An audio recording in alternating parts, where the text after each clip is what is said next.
짐승이 두 명이 있죠. 하나는 정치 지도자인 적그리스도와 그다음에 종교 지도자인 또 다른 짐승이 둘이 나오는데, 여기서 얘기하는 것은 이제 정치 지도자로서의 그 짐승에 대한 이야기입니다. 첫 번째 짐승에 대한 얘기죠. 예, 그래서 야고보의 고난 전 3년 반 기간 중에 적그리스도의 역할, 그다음에 이제 후 3년 반에는 자기가 이제 신격화돼서 유대인들을 핍박하는, 그러니까 3년 반 전에는 유대인들을 후원자, 유대인들의 후견인으로 등장했는데 유대인들이 아니다 하고 속았다고 하는 것을 알고 결국은 돌아서게 되는 그런 관계죠. 자, 그래서 이 야곱의 고난 전 3년 반 중에 이 적그리스도는 어떤 역할을 하는지, 어떤 모습으로 나오는지 한번 확인해 보겠습니다. 자, 125페이지. 이번 과에서 우리는 죄의 사람, 이 적그리스도의 타이틀이 많아요. 그리고 적그리스도를 예표하고 있는 인물도 18명이나 돼요. 그러니까 성경에서 소위 말하면 하나님과 인간, 사탄, 이 셋의 일종의 삼각관계인데, 이 셋이 어떤 관계를 맺느냐에 따라 이 땅에 모든 변화가 일어나죠. 예. 그러니까 하나님과 인간이 하나 될 때는 하나님의 뜻이 펼쳐지는데, 인간이 하나님과 뜻을 거스리고 이제 사탄에게로 붙으면 이제 모든 문제가 발생을 하잖아요. 예. 자, 그래서 그 하나님과 인간 관계를 이간질해서 자기 편으로 끌어들였고, 그래서 그 순간 인간과 하나님은 원수 관계가 되었다고 로마서 5장에 말씀하고 있는 거죠. 그 인물이에요. 그 인물이 마지막까지 결국은 정말 인간을 어떻게든 자기 편으로 붙들어 가지고 자기가 있게 될 불못으로 데리고 가려고. 그래서 에스겔서에 보면은 그 불못에서 마지막 그곳에서 자기가 데리고 온, 자기를 따라온 자들을 바라보면서 흐뭇해하고 있는 마지막 위로를 삼는 모습이 성경에 기록돼 있어요. 그래서 참 하나님이 모든 걸 다 하시기 때문에, 자, 그래서 죄의 사람이라고도 부르고요. 죄의 원조니까. 그다음에 멸망의 아들, 나중에 영원한 멸망을 당할 자니까. 그다음에 그 사악한 자, the wicked. 제가 그 오페라 내용은 못 봤는데, 우리나라 뭐라 하나, 뮤지컬 보니까 그 제목 중에 하나가 The Wicked라고 하는 제목의 그 뮤지컬이 있더라고요. 그래서 아마 이 내용은 아닐 거예요. 성경 내용은 아닐 거지만, 하여간 사람들이 얘기하는 악마, 그 사악한 자. 그러니까 여러 사람이 아니라 바로 그놈, 우리 그러죠? 예, 그 사악한 자라는 이름으로도 불립니다. 성경에서 The Wicked. 그 다음에 짐승, 그 다음에 적그리스도라고 불리는 자에 대해 살펴보자 한다. 그러니까 하나님과 인간과 사탄, 그래서 우리는 하나님에 대해서 잘 알아야 되고, 우리에 대해서, 인간에 대해서 잘 알아야 되고, 그 다음에 마지막으로 사탄에 대해서 잘 알아야 우리가 올바른 인생을 살고 처신을 하는 거예요. 이 지금 세 주인공이 이 땅에서 지금 이 우주에서 지금 벌이는 정말 어마어마한 드라마죠. 물론 하나님께서 다 주관을 하시고 연출을 하시겠지만요. 자, 그래서 우리는 체계나 조직을 다루고 있는 것이 아니라 한 인격체를 다루고 있음을 잊지 말고, 인격체입니다. 교활한 자예요. 그래서 이름이 처음에 교활한 자라고 창세기 3장에 나와요. 그 뱀은 모든 짐승들 가운데 가장 교활하다. 그 다음에 속이는 자, 그 다음에 사람들을 고소하는 자, 이름도 다양해요. 그래서 요거는 제대로 공부하고 싶은 사람들은 이제 라영석 목사님 강의 중에서 마귀론이 있을 거예요. 마귀론 한번 가면 이제 자세하게 공부하시겠죠. 자, 이자는 세상 전체를 왕으로서 통치할 존재이다. 자기가 이제 왕 노릇하겠죠. 이자는 성경에 10뿔 달린 짐승으로도 나와 있고, 다니엘서 7장에. 그 다음에 작은 뿔로도 설명이 되어 있고, 그 다음에 이스라엘 민과 민족들의 죄가 가득 찰 때, 이 땅에 죄가 아주 가득 찰 때 마지막 이방 제국들의 시대에 발흥할 자이다. 그래서 10왕들을 다 규합해서 자기가 이제 최고 통치자가 되는 거죠. 이자는 바벨론 제국의 몰락 후에 넷째로 등장할 주요 통치자로, 이 다니엘서에 보면 두 번에 걸쳐서 하나는 짐승들의 모습이 나오고 또 하나는 흉상으로서, 이거 뭐야? 이게 저기가 빠졌나 보네. 자, 그래서 이제껏 이 세상에 등장한 자들 중 가장 부유하고 가장 강력한 통치자가 정말 뭐 요즘 말로 하면 뭐 카리스마가 아주 대단할 것이고, 그러니까 뭐 누구에게도 이렇게 콱 주목받고 모든을 압도할 수 있는 뭐 대단한 정치가라고 하겠죠. 뭐 히틀러야 뭐 그냥 정말 흉내 조금 낸 거고, 또 그 유명했던 그 누굽니까? 피델 카스트로 같은 경우도 뭐 연설 한 번 하면 뭐 쿠바의 모든 사람들이 다 압도당한다 그랬는데 모르네요. 또 요즘에는 또 김정은이가 한마디 하면 그냥 막 몇천 명이 박수를 치고 그러니까 그때 가면 그런 사람들은 다 아주 속된 말로 세발의 피해 해당하는 어마어마한 인물이 아마 등장할 것 같아요. 우리는 뭐 셋째 하늘에 가서 좀 어떻게 내려다 볼지는 잘 모르겠습니다만. 자, 이자는 사나운 얼굴과 숨겨진 글의 능력을 사나운 fierce countenance를 하는데요. 이야, 이게 딱 보면 그냥 벌써 어우 하고 막 압도당하는 그런 막 위험을 막 두려움을 갖추고 있는 인물인가 봐요. 그 다음에 숨겨진 글을 깨닫는 능력, 아주 어려운 그러한 난해한 문장도 해석할 수 있는 능력. 이건 또 대단하죠. 이게 성경에 써 있는 용어입니다. 강한 권세 그리고 놀라운 파괴력으로 정복하고 정복할 것이다. 칭기스칸을 능가하는 어마어마한 정복자. 이제는 마지막 날들의 종교계의 우상과 영웅이 될 만한 네 가지 특징을 지니게 될 것이다. 모든 사람이 다 우러러볼 수밖에 없는 네 가지 특징을 소유하고 있는데, 계시록에서 알게 되는 한 가지 분명한 점은 마지막 때에는 정치와 종교 세력이 서로 손을 맞잡고 힘을 합칠 것이라는 사실이다. 요거는요, 인류 역사상 항상 있어 왔었어요. 그렇죠? 예. 요걸 재정일치라 그러는데 구약에 보면 바벨론도 마찬가지였고요. 그다음에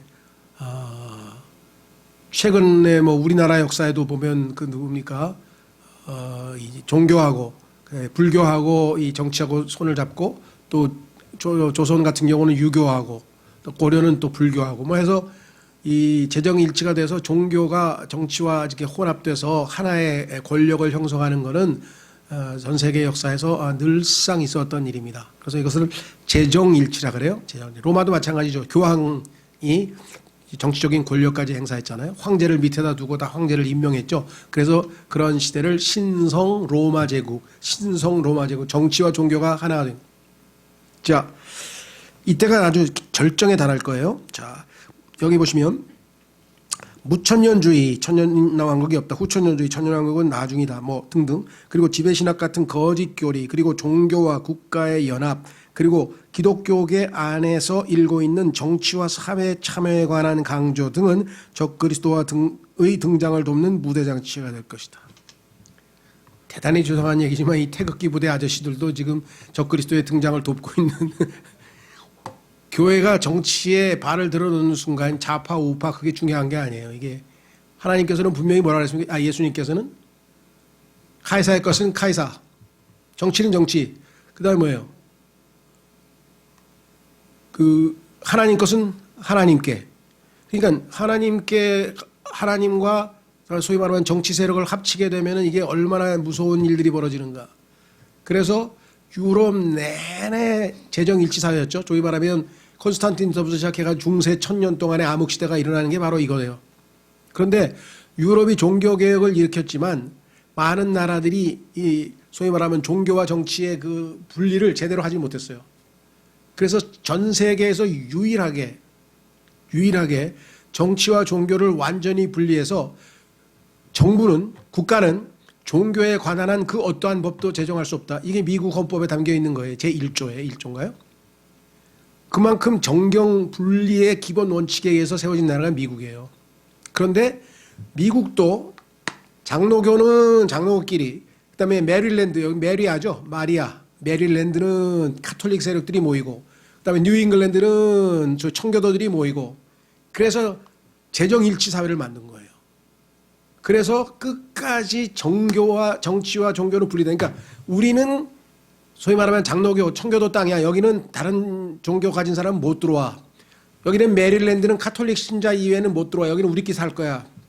근데 침례교도만이 유일하게 여기서 양쪽에서 박해를 받으면서 종교의 자유는 하나님이 주신 거기 때문에 그 누가 이래야 할 수 없다.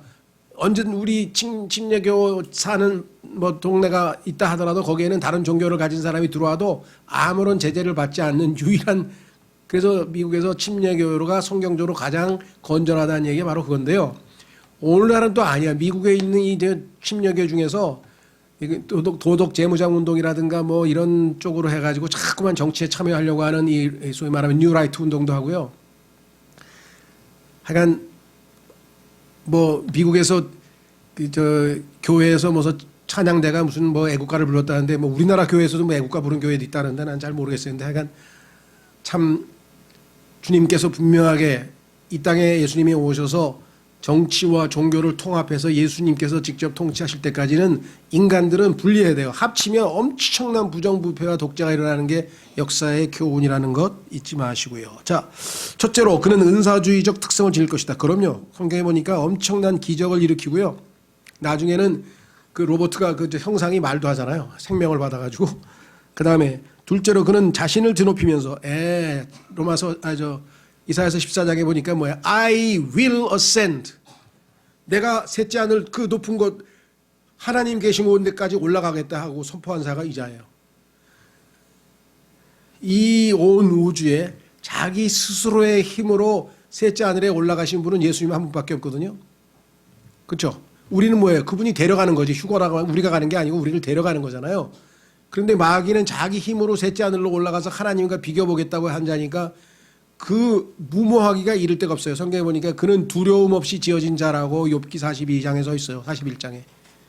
그러니까 마귀는 함부로 우리가 덤빌 수 없는 그런 어마어마한 존재인데 그 특징은 어디서 나타나냐? 교만이야. 그래서 그는 모든 교만한 자들의 왕이니라. 그러니까 이 땅에 마귀를 왕으로 섬기고 있는 사람들이 숱한 거예요. 요즘에 플렉스란 말 들어보셨습니까? 플렉스. 자기가 자기 자랑을 하는 거예요. 옛날에는 창피해서 자기 자랑 안 하잖아요. 그죠? 쑥스러워가지고, 뭐 내 자랑인데. 요즘은 뭐, 이렇게 멋지게 생긴 사람 봤어. 뭐, 이렇게 뭐. 자기 자랑을 하는 게 유행이야, 지금. 유행병처럼. 그걸 젊은 사람들은 플렉스라고 한다 그러더라고요. 플렉스. 예, 마귀병에 걸린 거예요, 마귀병에. 예, 자기를 자랑하는 게 마귀병에 걸린 건지를 몰라. 자, 자신을 드높이면서, 목사들도 똑같아요. 나같이 설교 잘하는 사람 봤어? 이게, 제정신이에요.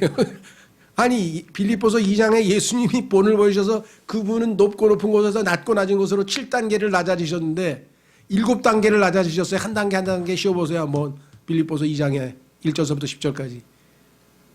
근데 자기를 높여? 설교를 잘하고 성경을 많이 알고 그건 완전히 마귀의 탈을 쓴 가짜.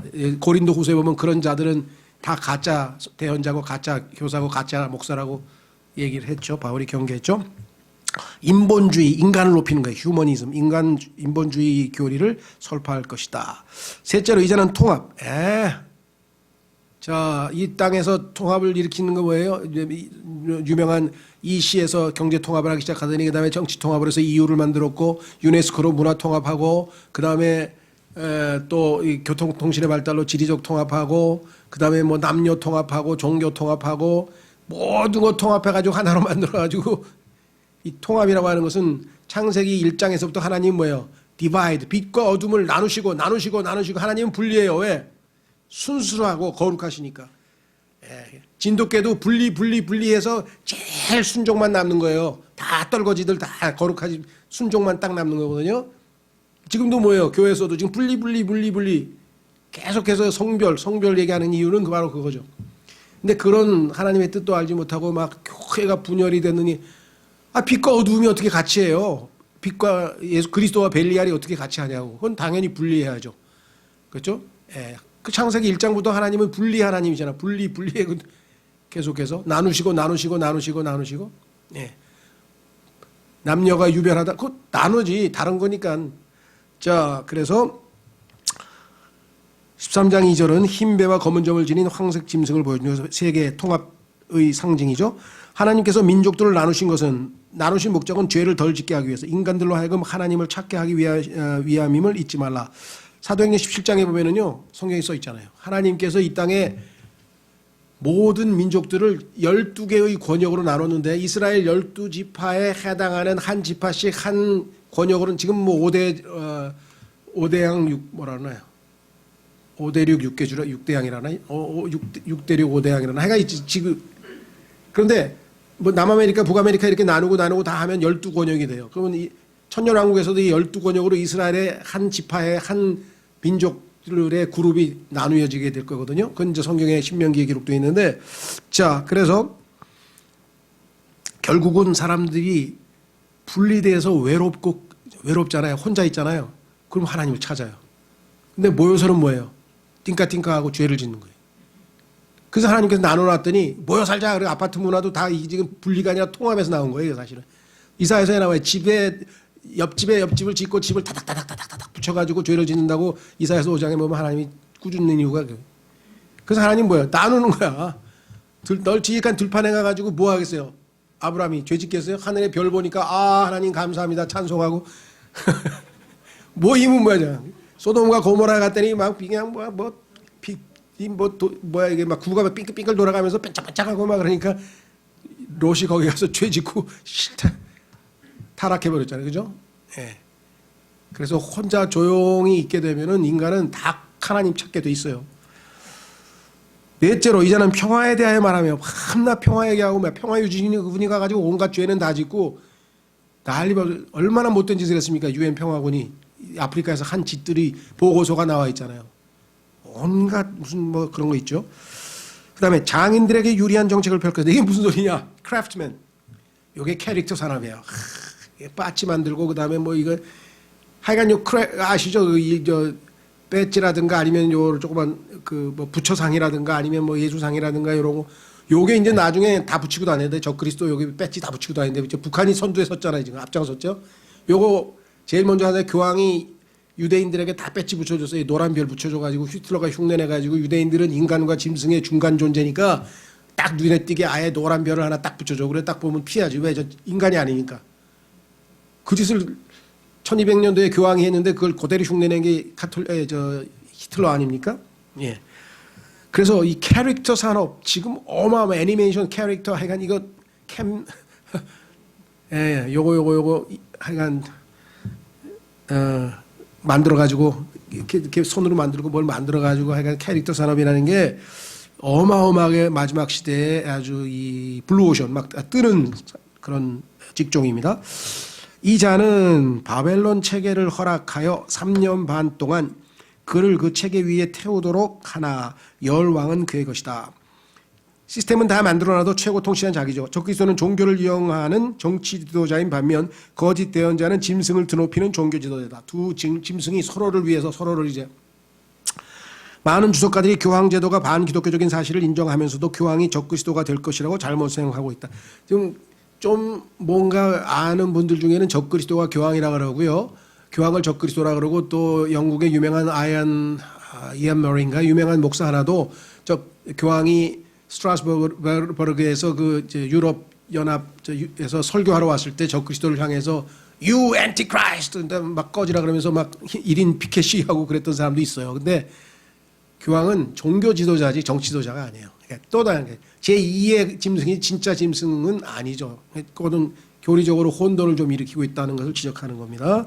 그 어떤 유대인도 왜냐 여기 설명이 써 있잖아요. 어떤 유대인도 로마 가톨릭 교황을 메시아로 인정하지 않을 것이다. 유대인들은 절대로 인간을 메시아로 인정 안 해요. 그들의 기억력이 그 정도로 나쁘지는 않다. 로마 가톨릭이 끝까지 파문하지 아니하고 붙들어준 사람이 저입니다. 히틀러입니다.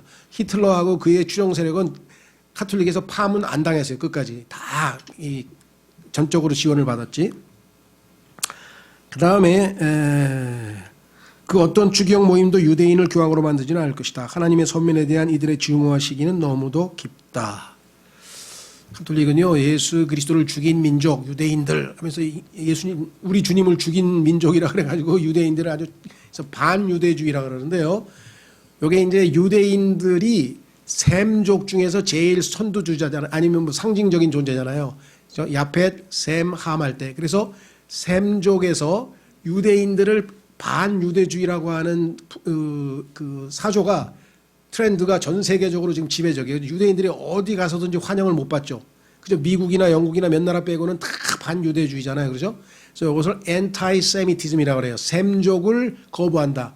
근데 그 셈족의 대표 주자가 이제 유대인이거든요. 근데 우리도 셈족이잖아요. 아시아계는 다 셈족이잖아요. 예, 미국에 가보세요. 반아시아 지금 뭐 증오범죄 뭐 이게 다 여기서 나오고 다 연결되는 거예요. 이게. 자, 계시록 13장에 따르면 거짓 대언자 아마도 교황이 될 수도 있을 것이다. 가 자신의 추종자들에게 짐승에게 충성을 맹세하도록 할 것이다. 비록 이들이 권력에 이르기 위해 거짓 종교제들을 이용하기는 할 것이나 짐승과 세계 지도자들은 권력을 얻자마자 그 장렬을 파괴해버릴 것이다. 그래서 결국은 제거해버리죠. 이용만 당하는 거죠. 계시록 17장에 기록되어 있습니다. 이 죄의 사람은 사방으로 크게 될 것이다. 다니엘서 8장.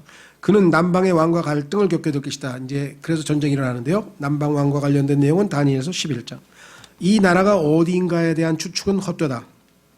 이 나라에 대해서 또 자꾸 성경에 없는 거 너무 추정하면 안 된다 그랬죠. 제가 이 두 지도자들 간의 평화회담은 열매가 없으리니 서로가 거짓말쟁임을 알고 있기 때문이다. 가짜 회담을 하는 거죠. 웃으면서 그는 예루살렘을 휩쓸고 삭탈할 것이고 결국은 예루살렘에 자기의 정치적인 그 거처를 마련하겠죠. 그 결과 그들로 자신과 동맹 혹은 언약을 맺도록 할 것이다. 그래서 결국은 유대인들이 이 적그리스도를 받아들일 수밖에 없는 상황이 오겠죠. 짐승은 전쟁을 벌이던 중 한쪽 팔과 머리에 상처를 입게 되고 오른쪽 눈이 튕겨나갈 것이다. 그래서 이에 대해서 성경의 스가랴서에 기록되어 있어요. 근데 이제 살아나죠. 회복이 되죠. 죽은 줄 알았는데 다시 살아나서 예수님의 부활을 그대로 또 흉내내는 것을 성경에 언급했는데 그는 이 상처로 인해 죽거나 죽은 것처럼 보일 것이다.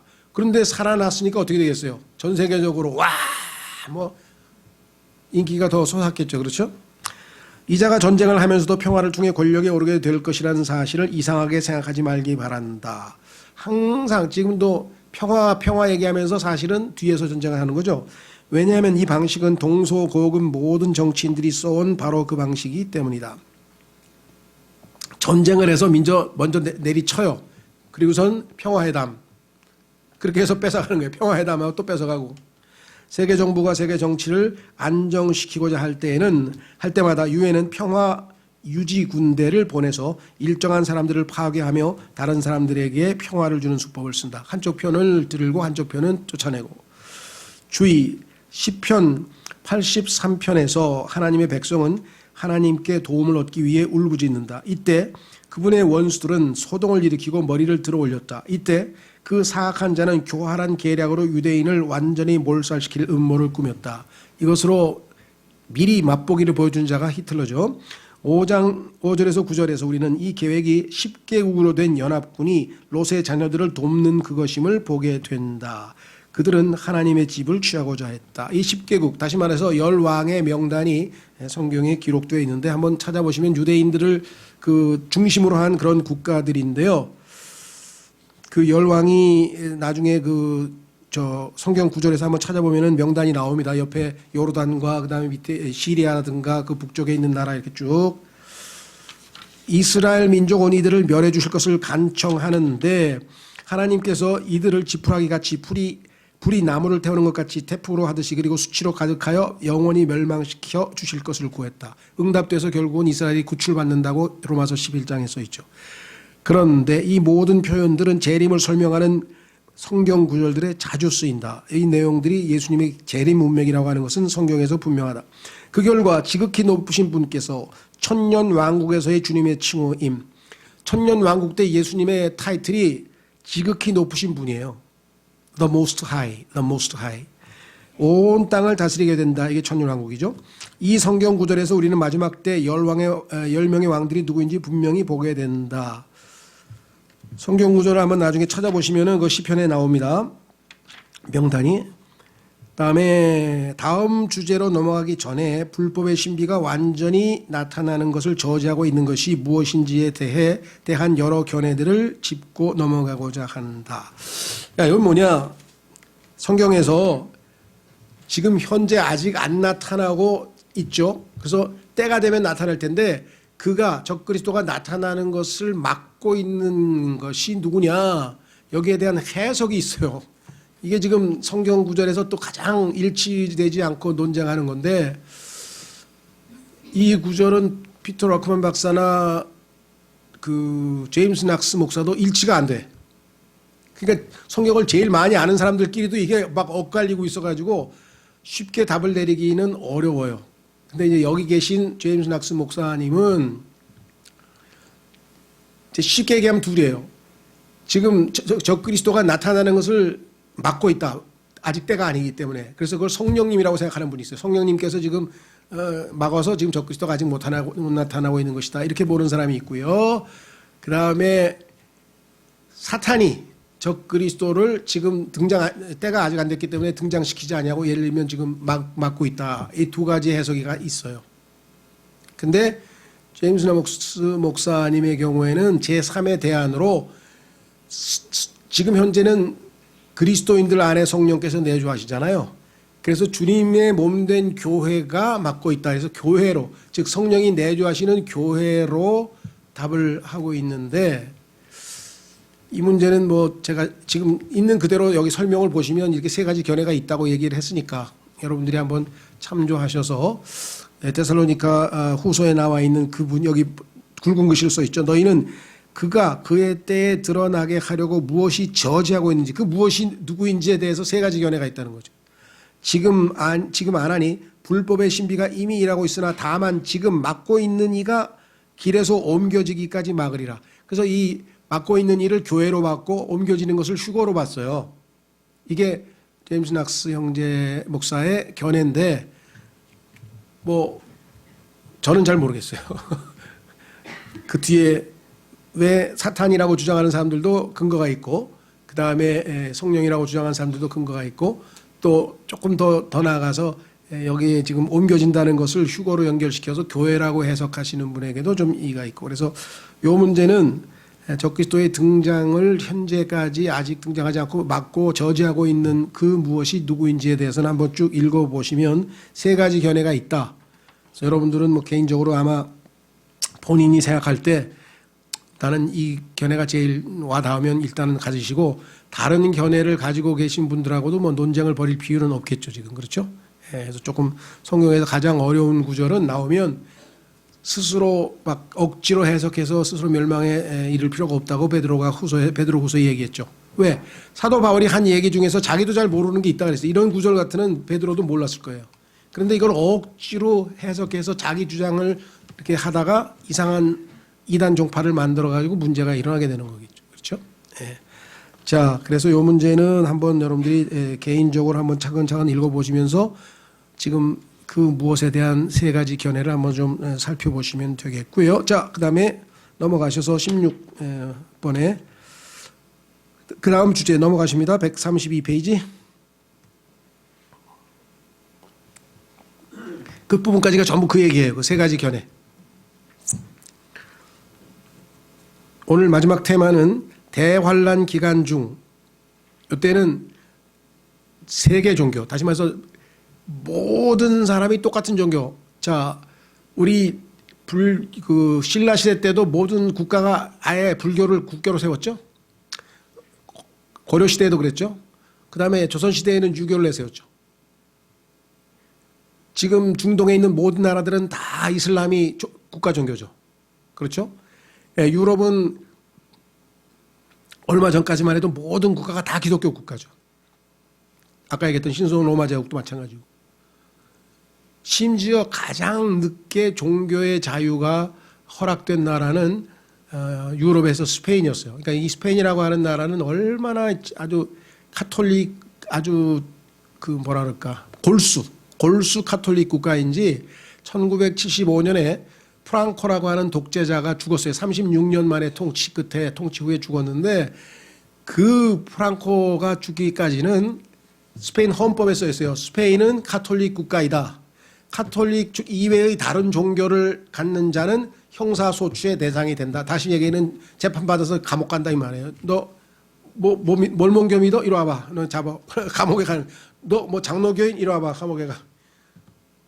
이런 종교 재판에 세계적으로 유명한 게 이 스페인의 도미니크파 아니었습니까? 마녀 사냥. 수없이 많은 유대인들이 죽었고요. 하여간 종교 재판하면 아주 끔찍한 대표적인 나라가 이 스페인인데, 이 나라에서 아직도 1975년까지 그 짓을 했다니까요. 그래서 영국에서 온 선교사들이 거리에서 복음 전하다가 성경 다 뺏기고 성경 다 거기서 그 자리에서 불태워버리고 다음번에 또 한 번 하면 내가 너희들을 불태워주마. 우리 조상이 화형의 대가였어. 화형시키는데 대가였다고 그렇게 자부심을 가지고 있는 나라였는데 그래서 유럽연합에서 유럽 경제공동체에서 스페인을 안 받아준 거예요. 왜? 너희는 너무나 야만 국가야. 종교의 자유도 없는 나라가 어떻게 갑자기 유럽이냐. 너는 그냥 저 아프리카로 치자 아프리카. 그래서 피레네 산맥에서부터 아프리카가 시작이 된다는 유명한 말이 있어요. 너희는 그냥 아프리카 출신도 많고 그러니까 아프리카하고 또 이 로마 제국 사람하고 게르만하고 막 섞여가지고 혼혈이 됐으니까 야, 유럽이라고 그러지 말고 창피하니까 그냥 너희 아프리카 해라. 그래서 아프리카 취급을 당했어요. 1975년에. 근데 죽고 나서 빨리 이제 그 카를로스 국왕이 종교의 자유를 헌법에다 집어넣으면서 유럽에서 이제 인정해 줘가지고 겨우 이제 이 시에 가입하고 이제 유로피언에 가입한 정도거든요. 그러니까 이 종교와 정치는 정말 아주 뗄래야 뗄 수가 없는 겁니다. 인류 역사에 있어서. 자, 우리는 계시록 2, 3장에서 발람의 교리와 이사벨의 가르침에 대한 경고를 살펴본 바 있다. 이거 우리가 찾아보지 못했어요. 이제 여러분들이 앞부분을 읽어보라 그랬는데요. 다름 아닌 바로 이것들이 대환란 기간 중 세계 종교의 핵심이 될 것이다. 발람의 교리와 이사벨의 가르침. 자, 이 종교는 첫째 양상은 민수기 22장, 25장에서 등장하는 요게 이제 발람이라고 하는 거짓 대언자가 등장해가지고 요 발람이 발락이라고 하는 정치 지도자로부터 요청을 받아가지고 이스라엘을 멸망시켜달라, 저주해달라 이렇게 요청을 받게 되잖아요. 요 사람들은 바알, 비로 시작됩니다. 비스트도 그렇고 이 비로 시작되는 단어에 아주 적그리스도와 관련된 용어가 많아요. 근데 요 바알, 발람, 그다음에 발락 요 세 사람 셋이 가짜 삼위일체인데 요들이 이제 등장합니다. 돈을 사랑했던 그 거짓 대언자 발람의 교리에서 시작된다. 이들 장에서 우리는 하나님의 백성들의 패망을 원하는 하나님의 백성이 망했으면 좋겠다라고 하는 이방 왕이 발람을 고용하여 이 왕 이름은 발락입니다. 발락이 발람을 고용했는데 둘 다 바알 숭배자입니다. 이스라엘 자손을 저주토록 한 사실을 보게 된다. 하지만 주의 천사가 이를 막았고 여러분 잘 아시죠? 당나귀가 가다가 안 가고 버텼잖아요. 그죠? 나귀가.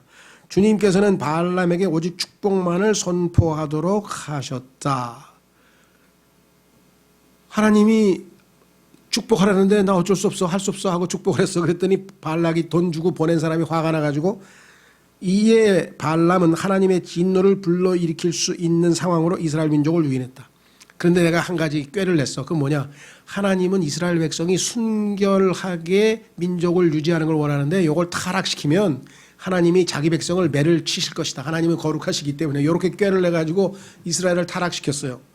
발람은 이 유인책을 모압 왕 발락에게 가르쳐주고 발락은 적그리스도를 예표하고요. 발람은 거짓 대언자를 예표하는 인물인데 이에 이 왕은 모압인들과 히브리 민족이 서로 혼인을 하도록 만들었다. 요즘으로 치면 약간 안 믿는 여자를 데려온 거야 이제. 그래서 이 혼혈과 음행으로 인해 하나님의 진노가 타올랐다. 왜냐하면 이로써 하나님께서 제정하신 분리하라 했잖아요. 이방인들하고. 근데 분리가 깨져버렸잖아요. 이방인과 유대인의 분리는 창세기 11장에서 얘기했고 사도행전 17장에도 얘기했고 이 원칙이 무너져 버렸기 때문이다. 그래서 결국은 이스라엘을 성적 부도덕으로 점철된 우상 숭배 종교에 빠뜨리고 만 것이다. 이게 이세벨의 가르침과 연결이 되는 거죠. 그러니까 이스라엘이 성적으로 타락하게 돼서 결국은 하나님의 심판을 자초하도록 유인해서 유혹을 해서 넘어뜨렸다 이거예요. 그래서 하나님께서 내 백성을 유혹해서 더럽히게 한 너는 하고 하나님이 이세벨을 심판하는 장면이 계시록에 나오잖아요. 자, 마지막 때의 세계 종교의 둘째 다음 양상은 단지파에서 기원을 찾을 수 있다. 자, 이스라엘에서 12지파 중에서 이 단지파라고 하는 지파가 이스라엘 민족 12지파를 싹 다 우상 숭배에 빠뜨린 장본인이에요. 이 지파 하나 때문에. 자, 그래서 어떤 사람은 뭐 단지파의 후손이 단군이고 당군 뭐 하면서 막 대한민국이 단지파 출신이라는데 난 부끄러워서 아니 난 사실이라도 숨기고 싶은데 뭘 그걸 뭐 유대인과 연결시키려고 하는 사람들이 있는 것 같아요. 근데 뭐 제가 역사적 지식이 없기 때문에 뭐 그 얘기를 하려는 건 아니고 발음만 비슷하고 해서 갖다 붙이면 좀 곤란할 것 같은데 어쨌거나 성경에 보니까 단지파를 하나님이 뭐라고 불렀냐? 뱀이라고 불렀대. 창세기 49장 이제 너는 뱀이라 그랬대 하나님께서. 그 다음에 사자 새끼라 그랬어요. 근데 성경에 보니까 사탄이 뱀인 동시에 또 사자야. 울부짖는 사자야. 그러니까 이 단지파는 사탄하고 매우 친숙해. 뭔가 이상하죠. 자, 이 명칭은 둘 다 루시퍼와 연관되어 있다. 한번 성경 통해서 우리가 알 수 있어요. 단지파는 젊은 청년을 제사장으로 고용했다. 돈 주고 이 목사를 사왔어요. 이런 이상한 짓을 했어요. 그들은 그를 아버지라 불렀다. 근데 예수님께서는 종교 지도자를 아버지라고 부르지 말라고 얘기하대. Father. 정말 이 카톨릭 신부님들이 성경을 몰라도 너무 모르는 것 같아요. 예수님께서 직접 육성으로 말씀하셨잖아요. 너희 종교 지도자들을 아버지라고 부르지 마라. 아버지는 하늘에 계신 분 한 분뿐이다고 얘기했는데 영어로는 그냥 father야, 신부가. 그런데 우리나라는 신부라면 godfather가 돼. 왜 또 신자는 왜 붙였어? 아버지라고 하면 좀 이상해서 그랬나? 한문으로 하다 보니까 부가 한자니까 부. 그러니까 신부라고 붙였어. 영어보다 더 붙였어. 영어는 그냥 father예요. 신부님을 영어로 뭐라면 father. 그런데 우리말로는 godfather. 이거 참 난감하죠. 어쨌거나 그래서 그는 자식이 없었다. 그는 그 지파의 제사장으로서 경배의 보조 수단으로 사용되던 형상들을 관리하였다. 그래가지고 뭔가 염주도 만들고 뭐도 만들고 하여간 예배하는데 막 우상 같은 거 이상한 거 자꾸만 만들어가지고 십자가도 만들고 염주도 만들고 뭐도 해서 뭔가 이 보조 기구를 자꾸 만들어서 형식적인 종교를 만들었죠. 이로써 이는 우상 목자 즉 적그리스도의 그림자인 것이다. 쓰게 하려 보면은 목자인데 우상 목자예요. 예수님은 선한 목자인데. 단지파는 이 제사장을 모시고 페니키아 해안에 있는 시돈 근처에 정착했다. 지금 베이루트입니다. 베이루트라고 하는 국가가 지금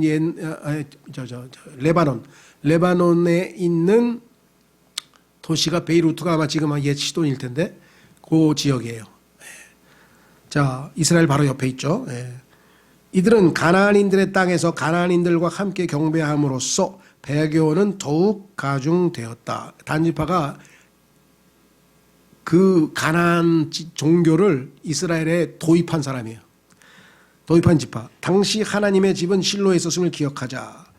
실로가 아니고 시돈에다가 정착했죠. 9일 이스라엘 역사가 진행되어 감에 따라서 사악한 왕 아합이 왕좌에 오르게 되었다. 이스라엘 왕 중에 악한 자 이름이 이제 아합하고 그다음에 이스라엘 왕은 20명인가 되는 사람들이 다 악하다고 성경해요. 나쁜 왕이에요. 유다 왕은 20명 중에서 한 15명 나쁘고 5명은 그래도 선한 왕이라고 돼 있는데 아예 이스라엘은 다 악한 왕이라고 돼 있어요. 그런데 그 중에서 그 아합이라고 하는 사람은 더 그러니까 이 나쁜 왕 중에서도 최악이 아합하고 므낫세예요. 아합, 므낫세 죄 때문에 유다 민족이 바벨론으로 끌려가게 됐다고 성경에 나오죠. 자, 그는 시돈 왕의 딸 이세벨과 결혼해야 돼요. 우상 숭배하는 나라의 딸을 왕비로 데리고 왔어요. 그래서 이 이세벨이 여기 아까 계시록 이세벨하고 이름이 같죠. 왜? 그게 역할이 똑같기 때문에. 그는 그녀를 기쁘게 하고자 페니키아의 신 바알을 섬겼다. 바알 신앙을 이스라엘 민족에게 도입한 자가 바로 지파가 바로 단지파입니다. 그 단지파 출신의 제일 유명한 사람이 누굽니까? 삼손 아니에요? 삼손. 예, 삼손. 그녀가 궁궐로 들여온 바알 숭배는 단지파와 연관이 있었다. 이들의 제사장들은 태양을 경배하였고 태양신 기도 응답을 받고자 몸을 상하게 했다. 학대, 막 자기를 때리고 막 그런 거죠. 피 흘리고. 이들 제사장들을 예복으로 긴 옷을 입었다. 긴 옷. 종교 지도자들이 긴 옷 입는 게 여기서 나왔죠. 이처럼 대환란 때의 종교는 온갖 종류의 성적 부도덕을 용납할 것이며 혼합 종교, 인종 혼합, 민족 통합 그리고 국제 공동 성소의 도움으로 그리 될 것이다. 이게 뭐냐면 지금 국제 역본이라 그래가지고 전 세계가 똑같은 성경 하나만 보자 그래가지고 만들어낸 성서가 하나 있어요. 아마 적그리스도가 나중에 모든 성서들 킹제임스고 뭐 NIV고 싹 없애고 아마 요 국제 공동 번역 성서로 통일시킬 수도 있다는 거죠. 뭐로 통일시키든지 성경도 하나만 쓰고 그다음에 평화, 사랑 그리고 상호 이해를 가져오는 수단으로서 환영받게 될 것이다. 그래서 모두가 하나 되자. 지금 여러분 잘 아시는 것처럼 정치 통합은 UN이고요. 경제 통합은 WHO고요. 문화 통합은 유네스코고요. 그렇죠? 그 지금 모든 게 다 통합이 돼가지고 하나가 되는 거예요. 이 종교는 아버지, 신부라 불리는 제사장들의 인도하에 유될 것이다. 이 제사장들은 각종 예배 보조 도구를 사용하며 긴 옷을 입고서 하나님의 은총을 받도록 사람들에게 자해를 장려할 것이다. 마틴 루터도 자해하고 그랬죠. 지금 필리핀을 포함해서 남미 국가들의 경우에는요, 부활절날 수많은 사람들이 자해를 합니다. 그게 뭐냐면은 무릎으로, 예를 들면 막 무릎으로 막 몇 킬로를 걸어가는 거예요. 그 성당까지. 부활하신 예수님을 뭐 묵상하면서 막 피를 철철 흘리고 가고, 뭐 어떤 사람은 실제로 막 그 십자가에 못 박히기도 하고, 십자로 못 박힌 그걸 하고, 또 막 이 십자가를 메고 막 거기에 걸어가기도 하고. 그래서 이 카톨릭에 보면은 그 중세 때도 보면은 뭐 자학하는 그런 내용이 많죠. 예를 들면 뭐 장미 가시를 가지고 허리띠를 만들어서 막 졸라매면 그 막 가시에 찔려가지고 막 피가 날 거 아니겠어요? 뭐 이런 것들이죠. 이 대환란 시기의 종교는 이미 전 세계 대부분의 지역에 확고히 정착되어 있다. 그렇습니다. 이세벨이 미혹의 수단으로 사용하는 것은 포도주와 부. 이 여자는 옛 발람처럼 주의 백성을 세상과 짝하도록 미혹할 것이며 이 세상 종교를 받아들여 영적 간음을 저지르게 할 것이다. 하나님의 백성에게는 그녀의 통치로부터 빠져나오라는 경고가 나와 내려져 있다. 그래서 발람에서부터 나오라. 자, 여기서 지금 일반적으로 이 소위 말하는 이 세계 종교를 로마 카톨릭 교회라고 생각하시는 분들이 있어요. 그게 뭐 가장 지금 현재 성경에 나와 있는 바빌론의 특징을 가장 많이 보유하고 있는 것이 이 카톨릭이기 때문에 그렇긴 한데, 카톨릭 종교 하나만은 아니에요. 그리고 교황 한 사람만 아니에요. 왜냐하면 바벨이라고 하는 것은 아시다시피 바벨론의 원조인 바벨은 창세기 11장서부터 시작이 돼가지고 인류 역사 6,000년 동안에 항상 있어 왔던 하나님을 대적하는 모든 종교 집단의 총체예요. 그 중에서 지금 가장 세계적으로 주목을 받고 어떻게 보면 두각을 나타내는 것이 이제 카톨릭이다 보니까 카톨릭이라고 얘기를 하지만 성경에서 카톨릭만 뭐 이렇게 지칭하는 건 아닙니다.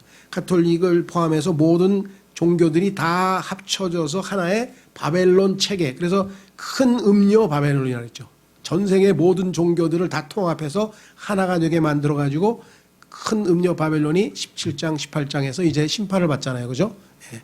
그래서 계시록에 보면은 종교적 바벨론이 심판을 받고 그다음에 정치적 바벨론이 심판을 받는데, 사람들 중에는 이 바벨론을 자꾸만 로마에다가 연결시키다 보니까 로마 카톨릭 종교라고 했어요. 그러면 정치적 바벨론 어떻게 할 거야 이제? 그러니까 이것도 영적으로 해석해서 바벨론은 로마다 이렇게 해석하시는 분이 있는데 성경에서는 그렇게 언급한 적이 없어요. 그러니까 지금 오히려 그 이라크에 있는 바벨론 옛 제국에서 어떤 그 실제적으로 바벨론이라는 이름의 도시가 다시 부활해서 그 바벨론 제국의 부활이 있을지도 모른다. 그러니까 성경에서 문자적으로 바벨론이라고 하면은 바벨론일 것이다. 그리고 종교 이름도 카톨릭이라고 하는 한 종교가 할 게 아니라 모든 종교를 통합한 바벨론 종교가 아마 이때의 종교가 될 수 있다. 그래서 현재로 볼 때 그 가장 특징적이고 주목을 받는 것이 카톨릭이라고 해서 카톨릭 하나만 우리가 지칭하는 건 아니라는 거, 더 포괄적이라는 거, 그리고 바벨론을 항상 영적으로 해석해서 로마로 해석할 필요는 없다는 거. 성경의 계시록에 보면은 바벨론이라고 하는 지명 이름이 나오잖아요. 베드로전서에도 나오고. 그러니까 그것을 바벨론은 바벨론이라고 쳐야지 우리가 그걸 갖다가 바꿔서 로마로 영적으로 해석할 필요는 없다는 거죠. 자, 그래서 우리는 이제 종교에 대해서 살펴보았고요. 다음 주 10월 8일 날 세계 종교의 본부 어디에 이 중심지가 세워질 것인가, 로마인가 아닌가 운동을 살펴보겠죠. 그 다음에 바빌론 종교의 몰락에 대해서 살펴보고요. 그 다음에 후반부, 즉 후 3년 반에는 적그리스도가 이제 어떻게 일을 벌이는지, 그 다음에 영적인 존재들, 정사들과 권능들이 어떻게 적그리스도를 도와서 이 통치하게 될 것인지, 이렇게 해서 아주 정말 세계 정부가 어떤 방식으로 종교와 통합하고 이렇게 될 것인지를 다음번에 보게 될 것이고요. 이제 그 다음에 이제 이스라엘의 하나님이 광야에서 이스라엘을 어떻게 지켜 보호하실 것인가, 이 적그리스도의 박해로부터 어떻게 보호할 것인가는 이제 그 다음 이어져 가도록 하겠습니다.